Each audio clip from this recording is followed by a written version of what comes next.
કપડવંજમાં ક્ષત્રિય સમાજ દ્વારા મામલતદારને આવેદનપત્ર પાઠવવામાં આવ્યું છે। ક્ષત્રિય કરણી સેના કપડવંજ તાલુકા પ્રમુખ અને જય માતાજી ગ્રુપ કપડવંજમાં, જેમાં કરણી સેના કપડવંજ પ્રમુખ અમિતસિંહ ગોહિલ, જય માતાજી ગ્રુપ અશોકસિંહ ઝાલા, અજયસિંહ સોલંકી, ડિમ્પલ સોઢા પરમાર, ગુજરાત ક્ષત્રિય ઠાકોર સેના કપડવંજ તાલુકાના પ્રમુખ પરબતસિંહ પરમાર અને હોદ્દેદારો અને કાર્યકરોએ આજરોજ આવેદનપત્ર આપ્યું હતું, જેમાં જણાવ્યું હતું કે તારીખ 5/12ના રોજ રાજસ્થાનમાં બનેલ ઘટનામાં રાષ્ટ્રીય રાજપૂત કરણી સેનાના મુખ્ય અધ્યક્ષ સુખદેવસિંહ ગોગામેડીની ગોળી મારીને હત્યા કરનાર હત્યારાઓને જાહેરમાં લાવીને ફાંસીની સજા અથવા એન્કાઉન્ટર કરવું આવી અમારી સમગ્ર ક્ષત્રિય સમાજની માંગણી છે। દેશમાં આજે હિન્દુ સુરક્ષિત નથી અને સેનાના મુખ્ય અધ્યક્ષને સુરક્ષા આપી અને આવા લુખ્ખા તત્વો અને અસામાજિક તત્વો સાથે સરકાર એને જળમૂળમાંથી નાશ કરી દે તેવી અમારી માંગણી છે।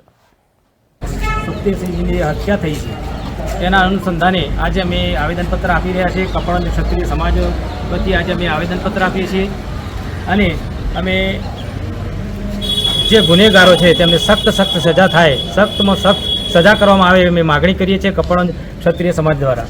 અને આવતીકાલનું જે અમે બંધનું એલાન રાખ્યું હતું કપડવંજનું એ મોકૂફ રાખીએ છીએ। આજની જે અમારી આ કામગીરી છે આજે પૂર્ણ કરીએ છીએ અને આવતીકાલની જે કામગીરી અમે જાહેર કરી છે એ બંધ રાખીએ છીએ।